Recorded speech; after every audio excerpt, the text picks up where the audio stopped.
El Sol es la superpotencia de nuestro sistema solar. Una caldera de combustión termonuclear donde se producen enormes explosiones.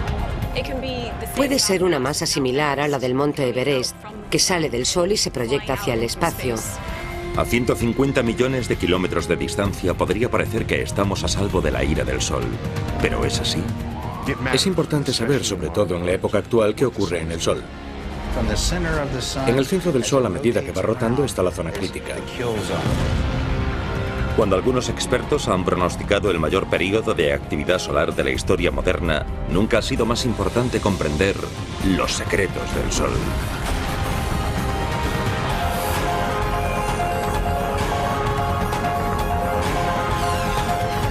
El universo. Los secretos del Sol. Hay miles de millones de estrellas en el universo, pero solo una domina nuestro entorno cósmico. El Sol. Es una esfera incandescente formada principalmente por hidrógeno y helio, integrados en un plasma que arde a millones de grados. En la superficie se producen violentas explosiones, mientras vomita tormentas de radiación mortífera a millones de kilómetros de distancia. Nuestro Sol es un tipo de estrella denominada enana amarilla. Amarilla por causa del color de su superficie y enana porque es pequeña como estrella. Pero lo de pequeña es relativo. Dentro de su perímetro cabrían 1 millón de tierras.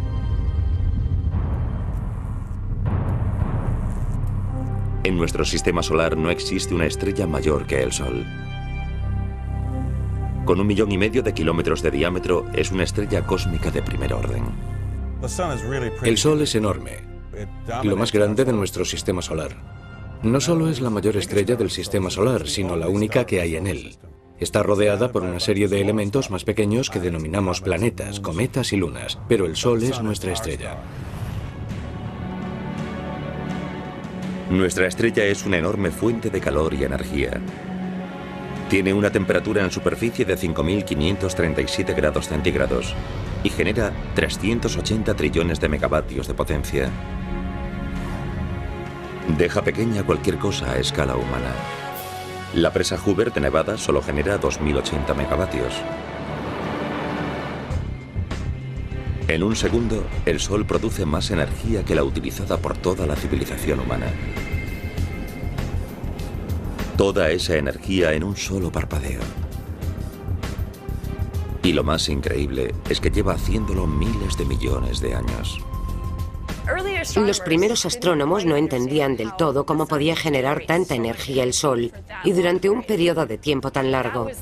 Lo primero que se preguntaron fue cómo generaba su energía. A principios del siglo XIX, los científicos supusieron que el Sol funcionaba más o menos como cualquier fuego en la Tierra, que había una fuente de combustible, tal vez carbón, que se iba quemando poco a poco. Pero esa teoría presentaba una gran pega. Si quiero que siga ardiendo esta hoguera, he de añadirle más madera. Durará tal vez 1 hora, a no ser que le añada más. Si tuviese un montón de madera del tamaño del Sol y suficiente oxígeno para quemarla, solo tardaría de 5.000 a 6.000 años en hacerlo. Es mucho tiempo, pero no basta para mantener la vida en la Tierra.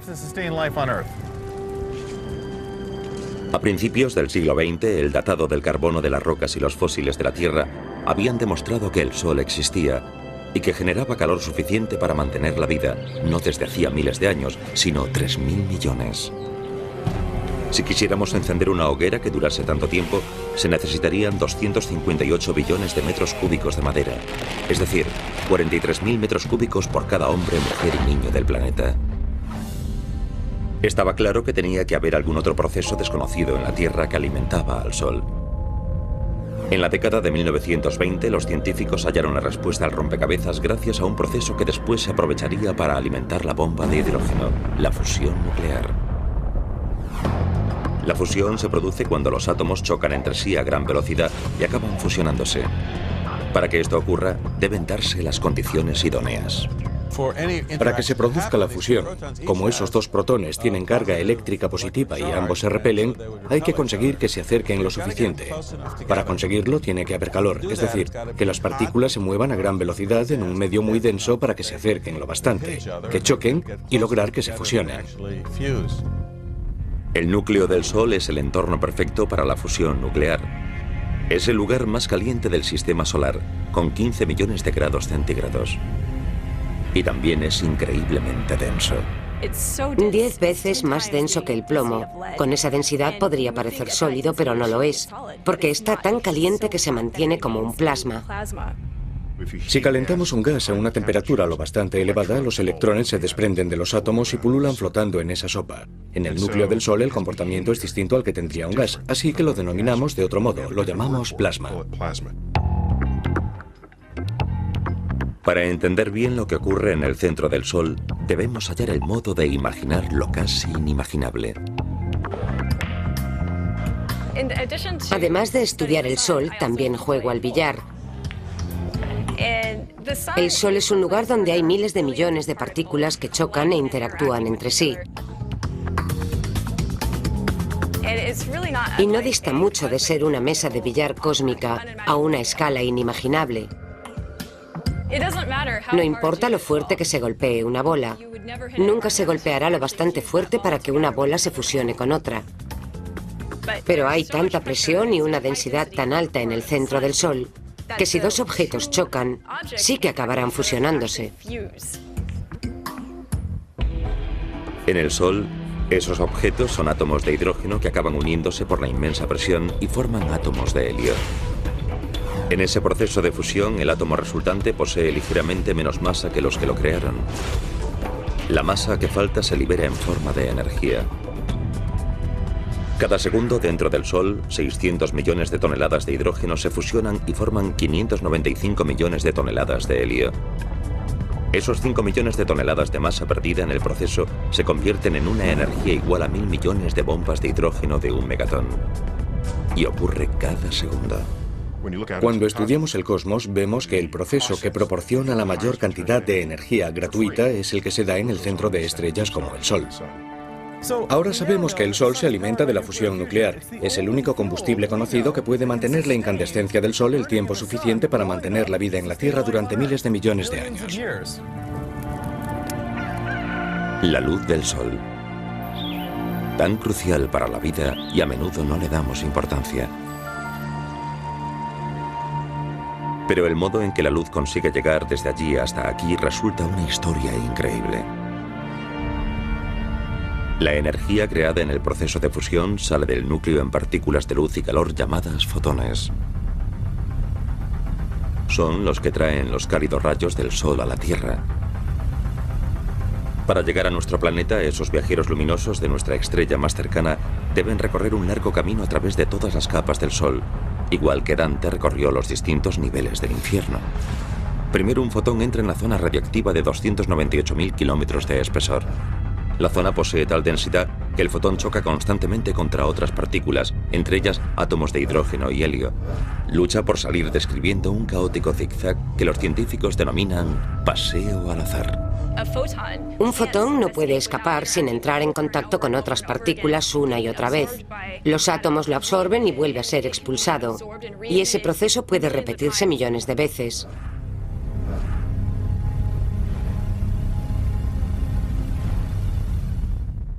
A medida que la densidad desciende y se acerca al exterior del Sol, las colisiones e interacciones son menores. Cuando al fin llega a menos de 209.000 kilómetros de la superficie, el fotón entra en la zona convectiva y su paso se acelera de repente. Es conducido hacia arriba por una especie de ebullición, ascendiendo en enormes columnas de gas a cientos de kilómetros por hora. Y solo tarda 10 días en llegar a la superficie solar. El increíble viaje casi ha terminado cuando el fotón despega mediante los tenues gases de la atmósfera solar. Desde ahí, solo tarda 8 minutos en recorrer los 150 millones de kilómetros de espacio hasta nuestro planeta. Increíblemente, cuando la luz solar llega a la Tierra, ya tiene una existencia de cientos de miles o tal vez millones de años.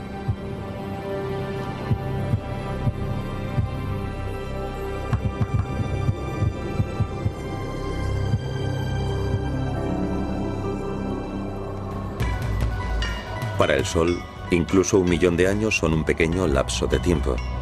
El disco sencillo y perfecto de la puesta de sol oculta la larga y violenta historia de nuestra estrella.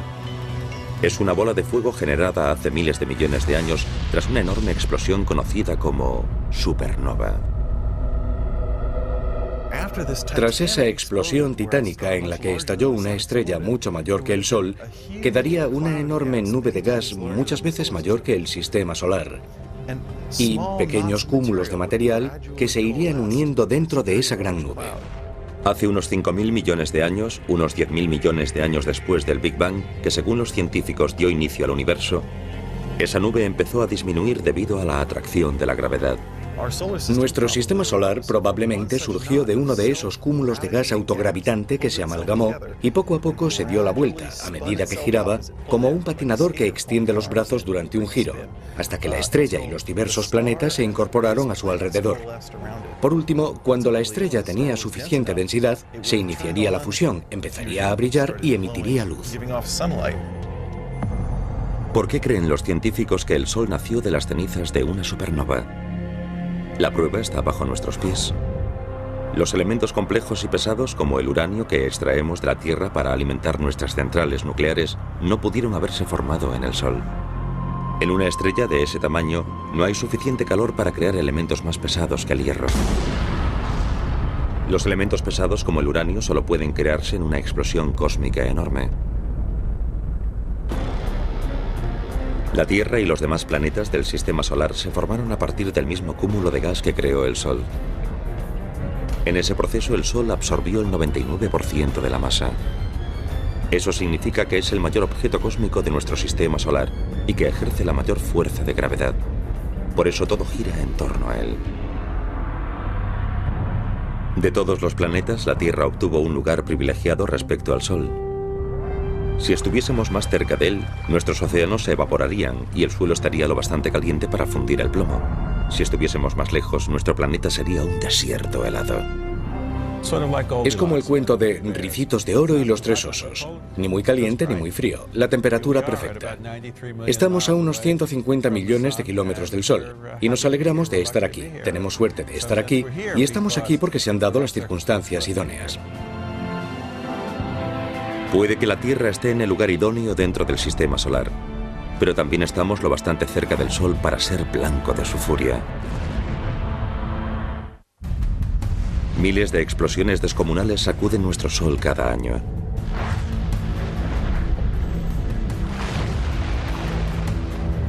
Podría pensarse que esas explosiones se deben a las reacciones nucleares del centro, pero en realidad lo que produce todos los estallidos de violencia solar es el magnetismo. Puesto que la Tierra rota como un sólido, nuestro campo magnético es simple. Tenemos dos polos, el norte y el sur. Eso es lo que hace que la brújula sea tan útil para orientarse en el planeta. Pero imaginen que en vez de dos polos hubiese de 1 millón a 10 millones. Es lo que ocurre en el Sol.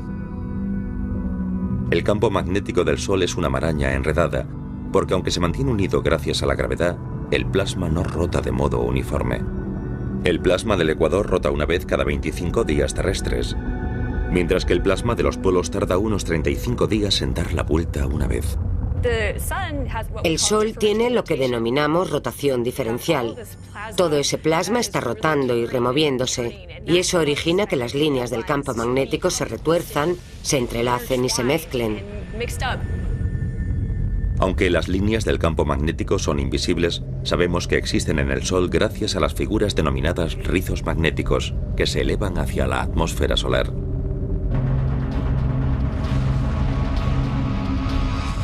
Al igual que las limaduras de metal se agrupan en presencia de un imán simple, estos rizos de plasma perfilan perfectamente las estructuras magnéticas que las sostienen desde abajo. Estos arcos de plasma son tan altos y anchos que podría pasar bajo ellos un planeta tan grande como Júpiter. A veces los campos magnéticos pueden retorcer el plasma en la atmósfera del Sol y producir formas helicoidales llamadas cuerdas de flujo. Son como esta espiral. La línea del campo magnético se enrolla en forma de estructura helicoidal y cuando se retuerce mucho, contiene gran cantidad de energía magnética libre almacenada. A veces incluso se enrolla tanto que incrementa aún más esa energía. Estas protuberancias de plasma pueden durar semanas o meses, pero al final la energía almacenada debe liberarse y la masa sale proyectada hacia el espacio.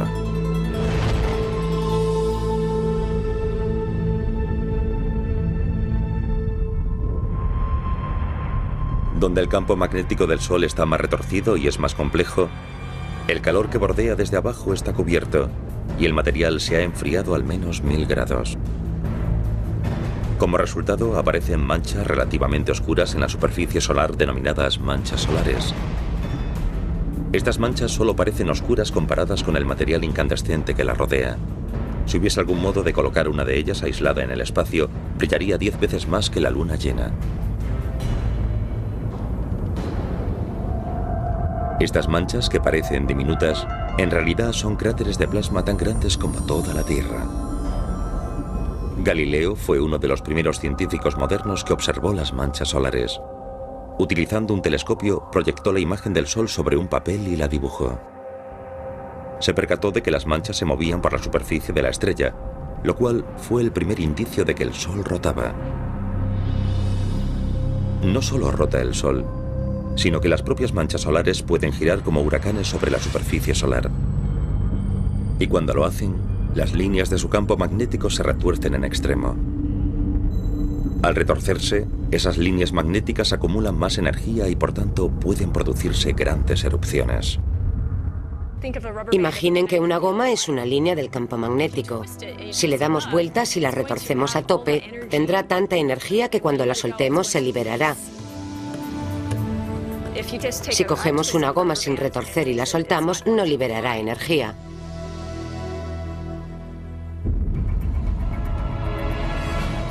Cuando una mancha solar libera su energía magnética, el producto es una explosión de las más colosales del sistema solar: las llamaradas solares. Una sola llamarada libera una energía de 1000 millones de megatones, la que producirían 1 millón de erupciones volcánicas en la Tierra. Aparecen como regiones muy iluminadas. Despiden tanta luz debido a su altísima temperatura, del orden de los 6 millones de grados centígrados, y pueden durar horas. Su energía es descomunal. El conjunto de la explosión equivale a millones de bombas nucleares que salgan de la superficie del Sol a un tiempo. Las llamaradas solares no solo se proyectan hacia el espacio, también canalizan partículas de gran energía hacia una capa del Sol llamada cromosfera, donde transfieren rápidamente su energía, igual que la bola blanca golpea a las otras bolas en el billar. La bola blanca actúa como una de esas partículas cargadas de gran energía que salen de una llamarada. La bola blanca golpea muy rápido la primera bola y cuando impacta con ella, transfiere la energía al resto de las bolas, que después se dispersan debido a la energía que les han transferido. Si una gran llamarada expulsa suficientes partículas cargadas de energía a la vez, empiezan a suceder cosas extrañas. Aquí vemos imágenes reales de un seísmo solar. En 1998 se produjo una llamarada solar en la corona que fue tan potente que el material que cayó sobre la superficie del Sol la golpeó con muchísima fuerza y provocó una onda expansiva.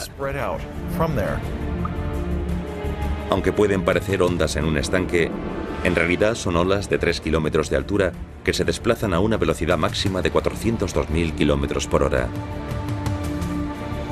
El seísmo solar de 1998 había alcanzado 11,3 en la escala de Richter, más de 1 millón de veces más fuerte que el terremoto de San Francisco de 1989.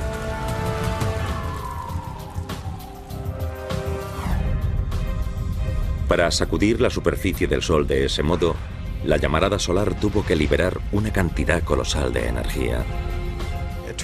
La misma que se liberaría si cubriésemos toda la masa terrestre con un montón de dinamita de 1 metro de altura y la hiciésemos estallar toda a la vez. Por tanto, no se trata de explosiones pequeñas. Los terremotos no son los únicos fenómenos naturales con equivalente en el Sol. Una llamarada también puede desencadenar un tsunami solar. ya que las oleadas de plasma de la atmósfera solar viajan a 1 millón de kilómetros por hora, extendiéndose por toda la superficie de la estrella en cuestión de horas.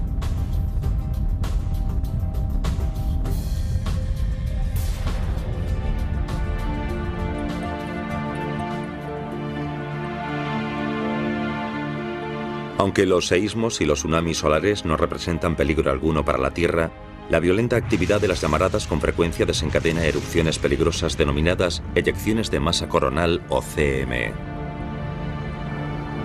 En una CME, la energía de una llamarada desprende un cúmulo de plasma de gran carga radiactiva de la atmósfera solar. Las eyecciones de masa coronales varían de velocidad, pero pueden alcanzar de 1.200 a 1.400 kilómetros por segundo, una velocidad enorme, y expulsan una cantidad enorme de material. Puede ser una cantidad equivalente a la masa del monte Everest, la que salga proyectada del Sol al espacio. ¿A dónde va ese plasma radiactivo a altísima temperatura cuando sale del Sol? A veces surca el espacio sin provocar daño alguno. Otras veces puede acercarse bastante a nosotros. Las eyecciones de masa coronal del Sol son tal vez las amenazas más peligrosas que se hayan conocido. También denominadas tormentas solares, expulsan enormes masas de partículas supercargadas a 150 millones de kilómetros a través del espacio. La mayoría tarda varios días en viajar desde el Sol a la Tierra, pero algunas recorren el sistema solar a 10 millones de kilómetros por hora, alcanzando nuestro planeta en menos de 16 horas. Esas tormentas pueden provocar corrientes en la exosfera, inutilizando satélites e instalaciones de suministro eléctrico, y poseen potencial para causar tanta destrucción en nuestras infraestructuras como un huracán o un tornado. Pero ¿quién vigila en la Tierra estas peligrosas tormentas cósmicas? Esta es la sede de la Dirección Nacional Oceánica y Atmosférica que alberga el Servicio Meteorológico Nacional de los Estados Unidos. Sus predicciones, observaciones y alertas diarias son información esencial para la vida diaria de nuestro planeta. Pero aquí trabaja un grupo menos conocido de meteorólogos, en una sección especial denominada Centro Ambiental Espacial. Nuestra tarea principal es controlar el Sol y gestionar las alertas, las observaciones y advertencias sobre la actividad solar. Buenos días. Bienvenidos a la reunión matutina. Tenemos una llamarada en la parte oriental. Puede ser una CME. No hemos detectado protones, pero sí electrones. Esa zona estuvo muy activa en diciembre, así que en las próximas 2 semanas puede que aumente la cosa. Estos vigilantes espaciales están muy pendientes de las tormentas solares que podrían alterar la vida en la Tierra. Las nubes de una tormenta solar están formadas por partículas cargadas, así que inicialmente son desviadas en torno al planeta por nuestro campo magnético, igual que las olas rompen en torno a la proa de un barco. Es un detalle muy importante, porque si chocasen directamente con la exosfera, haría añicos partes de la atmósfera. Una de las razones por las que Marte no tiene atmósfera es la de que no tiene un campo magnético interno fuerte. De modo que poco a poco, a lo largo de millones o miles de millones de años, la atmósfera se fue desintegrando gradualmente por influencia del viento solar y las eyecciones coronales que pasaron por el planeta. Pero nuestro campo magnético no es el campo de fuerza perfecto de las películas de ciencia ficción. Algunas partículas pueden penetrarlo, cargando la termosfera. Las tormentas solares incluso doblarán y romperán las líneas del campo magnético en el extremo más alejado de la Tierra, permitiendo que las partículas cargadas vuelvan por las líneas magnéticas hacia el polo norte y el polo sur. Las tormentas de potencia extrema deforman el campo magnético todavía más, provocando corrientes eléctricas que cubren los continentes. Cuando esto ocurre, las instalaciones como los tendidos eléctricos de largo alcance pueden verse sobrecargadas. Puede causar daños a los transformadores en ambos extremos de la línea. De hecho, en 1989, la mayor parte de la provincia canadiense de Quebec se quedó a oscuras debido a la destrucción de un transformador por una tormenta solar. Si una tormenta solar afecta a nuestras redes de comunicación, a todas las compañías eléctricas y a todos los servicios de los que dependemos, puede producirse un caos de primer orden.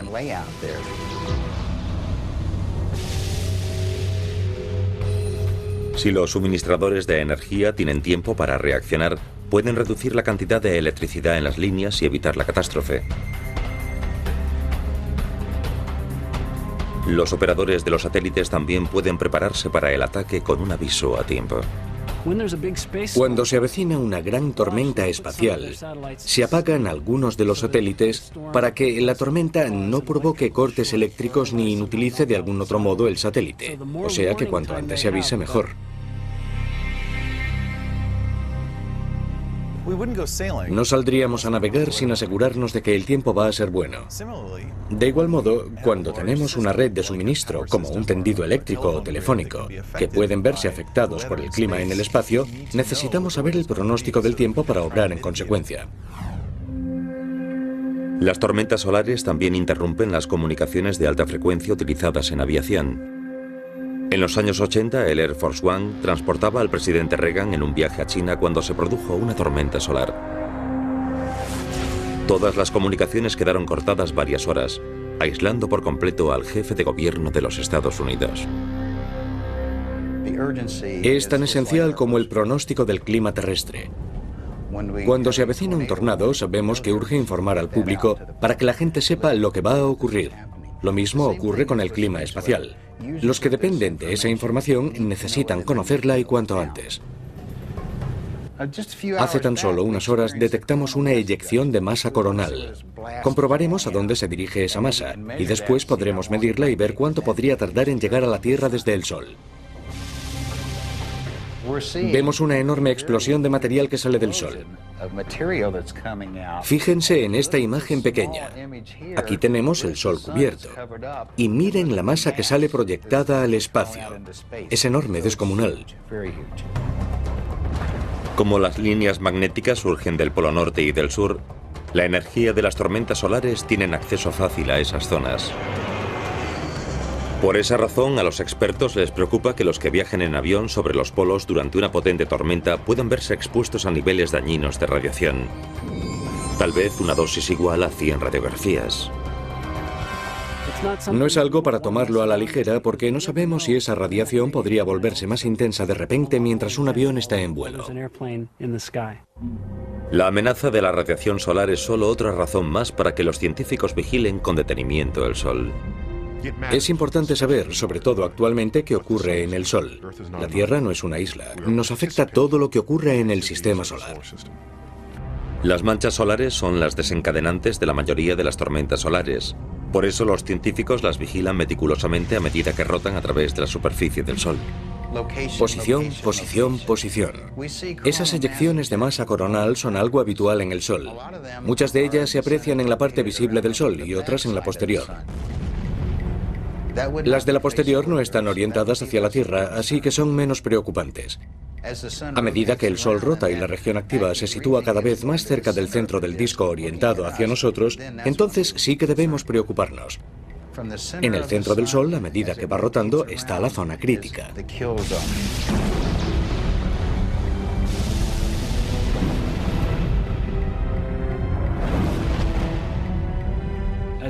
Cuando la mancha solar rota y empieza a estar orientada hacia la Tierra, es cuando nos debe preocupar la tormenta. Si entonces se produce una gran tormenta, puede apuntar directamente hacia la Tierra y toda la potencia del estallido azotará el planeta.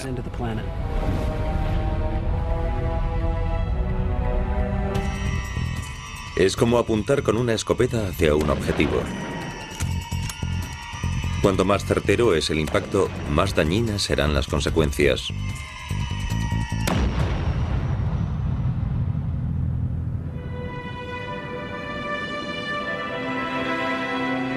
Pero el gran peligro también alberga una belleza inigualable. Las tormentas solares generan majestuosos espectáculos lumínicos planetarios. Las relucientes cortinas de color llamadas aurora boreal. Las auroras funcionan como letreros de neón a enorme escala. En un letrero de neón, la electricidad introduce partículas cargadas en un tubo lleno de gas. Las partículas del gas se activan y se iluminan.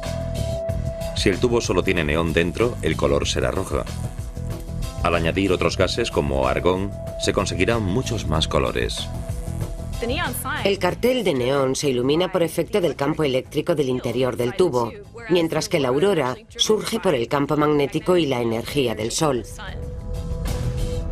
A medida que las partículas eléctricas de una tormenta solar recorren el campo magnético de la Tierra hacia los polos, activan elementos de nuestra atmósfera y hacen que se iluminen.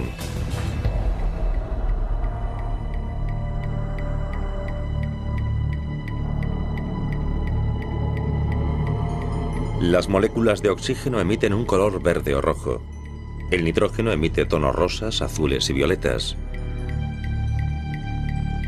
Aunque esas luces fantasmales suelen producirse solo en los polos, las tormentas solares de gran potencia pueden llevarlas más cerca del ecuador. En 1859, una tormenta geomagnética provocada por una enorme llamarada solar creó auroras tan al sur como Roma. La tormenta de 1859 fue un evento de potencia poco habitual, que algunos llamaron la tormenta solar perfecta. La tormenta de 1859 nos mostró una pizca de lo que puede hacer el Sol. Fue tan intensa y el alineamiento tan perfecto que venció las defensas naturales de la Tierra.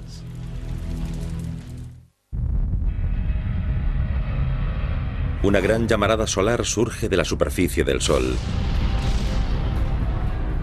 Menos de un día después y a 150 millones de kilómetros, las líneas que transportan las comunicaciones en la Tierra empiezan a chispear. Los negocios se paralizan en todo el mundo a medida que surgen incendios por la sobrecarga de las líneas. Al mismo tiempo, las auroras boreales iluminan el cielo de las ciudades de todo el mundo. La Tierra acaba de ser visitada por la tormenta solar perfecta. El Sol emitió una llamarada de proporciones ciclópeas y una enorme cantidad de energía se dirigió hacia la Tierra. No solo fue esta tormenta una de las dos más potentes registradas, también fue una de las más rápidas. Expulsada por una mancha solar orientada hacia la Tierra, viajó desde el Sol hasta nuestro planeta en menos de 18 horas.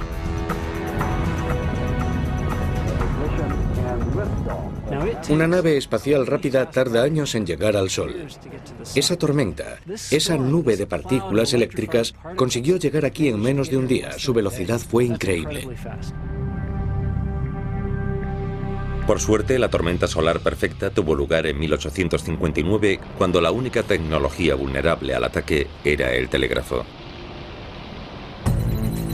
Desde la época en que nos hemos vuelto dependientes de la alta tecnología, aún no se ha producido otra tormenta solar perfecta. La incógnita es si podría volver a ocurrir. ¿Y si vuelve a atacarnos otra así? ¿Podrá haber otra tormenta perfecta? Opino que sí, no hay duda alguna. Las consecuencias que tendría hoy, comparadas con las de 1859, serían catastróficas.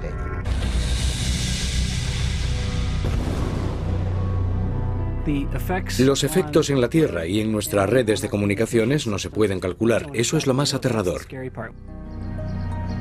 Es probable que nuestras redes modernas se viesen azotadas como las casas de una playa durante un huracán. Imagínense que perdemos todos los satélites que permiten las llamadas por móvil, la señal de televisión y las transacciones bancarias. ¿Y si al mismo tiempo el fallo de la red eléctrica sumiese regiones enteras en la oscuridad durante horas o semanas? Si esos servicios esenciales no pudiesen arreglarse pronto, el caos no tardaría en producirse.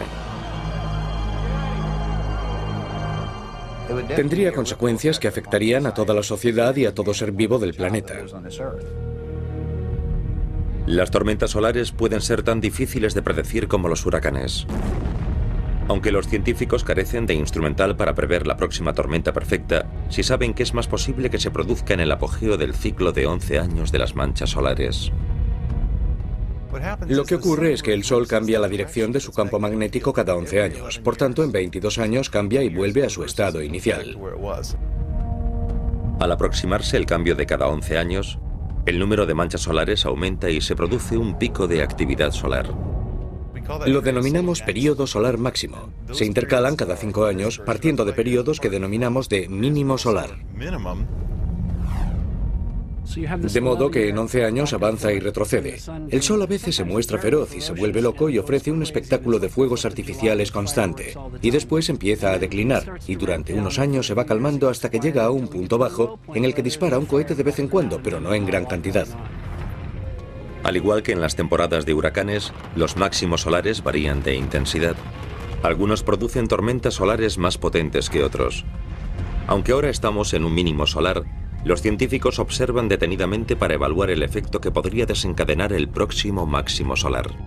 El último solar máximo tuvo lugar en el año 2001, así que el siguiente debería ser sobre 2012, pero hay distintas opiniones. Todos los físicos solares están a la espera conteniendo el aliento para ver qué sucede. Hay opiniones muy diversas sobre lo que va a ocurrir. Un grupo dice que el próximo ciclo solar podría ser el más potente de la época moderna.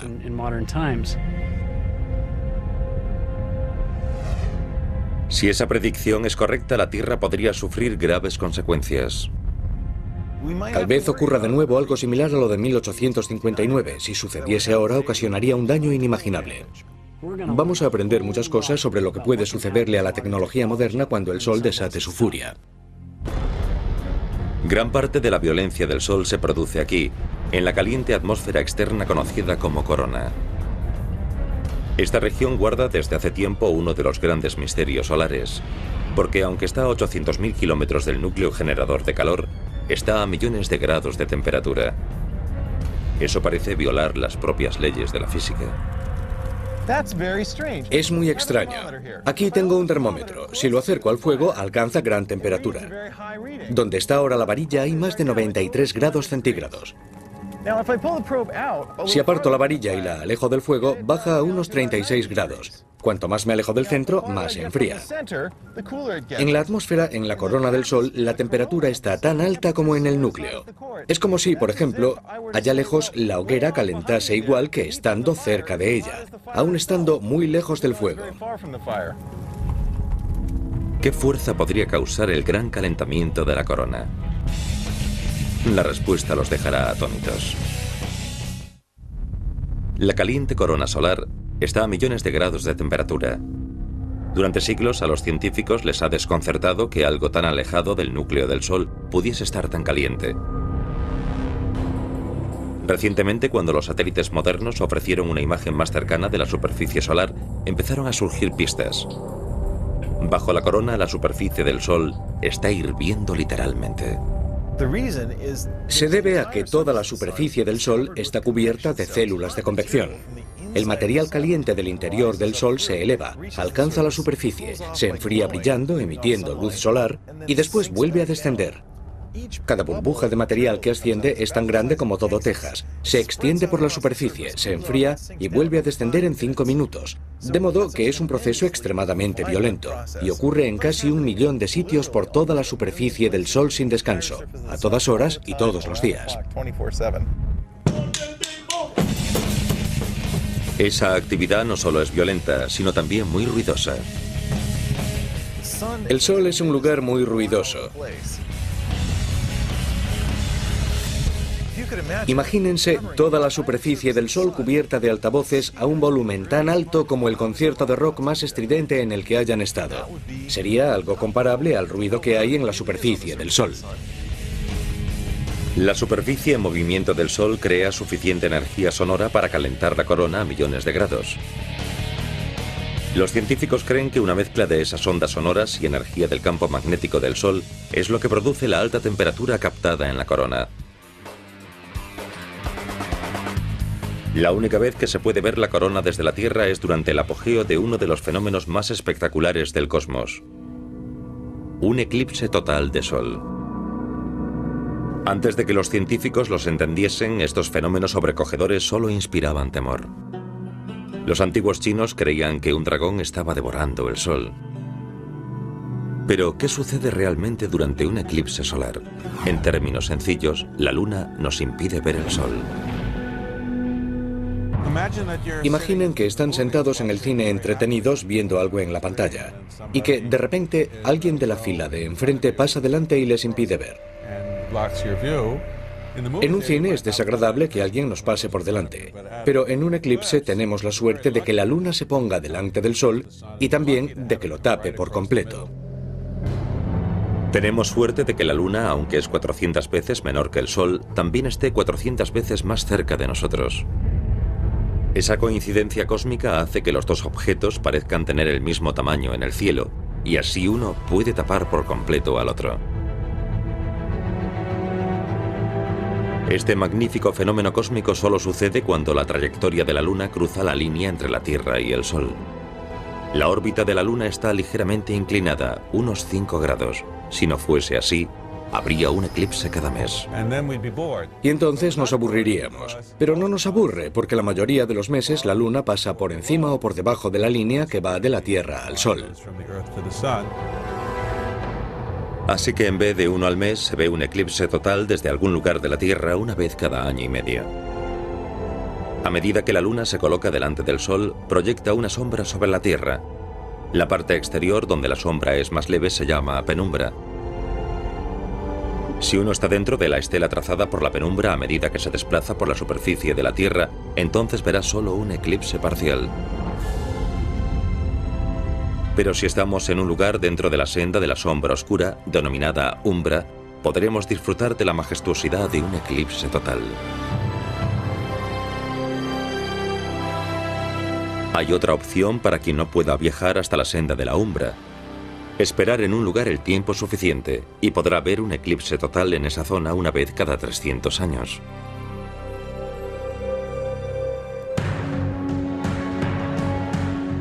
El Sol, esa estrella brillante de nuestro sistema solar, es capaz de la belleza más impresionante y la violencia más feroz. Parece imposible de creer, pero no existirá siempre. Con el tiempo, también el Sol tendrá que morir.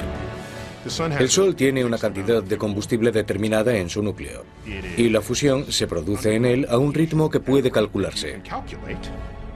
Sabiendo el ritmo al que consume combustible y el combustible que tiene, es sencillo saber más o menos cuándo morirá el Sol, y será dentro de unos 5.000 millones de años. Por desgracia, el Sol no se destruirá con una explosión. Es demasiado pequeño para estallar en una supernova. No obstante, las estrellas hacen algo muy peculiar. Son uno de los pocos objetos que se calientan mientras se enfrían.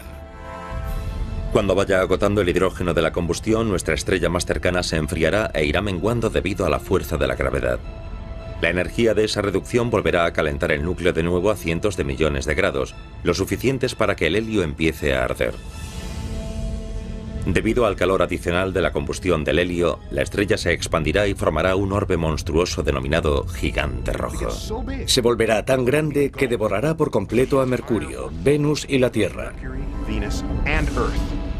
No sería agradable estar aquí para entonces. Sería preferible huir a otros planetas mucho antes de que esto suceda. Es probable que la Tierra cambie de órbita ligeramente a medida que la estrella se expanda para no acabar devorada, pero el calor será tremendo, una experiencia poco recomendable. Las capas externas del Sol se volverán tan inestables que saldrán proyectadas hacia el espacio, dejando tras de sí un pequeño núcleo del tamaño de la Tierra. Por tanto, el tamaño del Sol, que tiene 1,5 millones de kilómetros de diámetro, se reduce al tamaño de la Tierra, que tiene unos 9.600 kilómetros de diámetro. Nuestra estrella, antaño enorme, reducida a escoria que se enfría lentamente. Y la vida en la Tierra, tal como la conocemos, dejará de existir. Así será la muerte del Sol. Son malas noticias para la raza humana. Pero miremos la parte buena. Aún restan 5.000 millones de años para esa catástrofe. Por ahora, la humanidad goza del brillo de un sol en el apogeo de su vida. La ciencia ha descubierto muchos de los secretos de nuestra estrella más próxima, pero todavía nos sobrecoge su belleza, y cada vez somos más cautos ante su ira.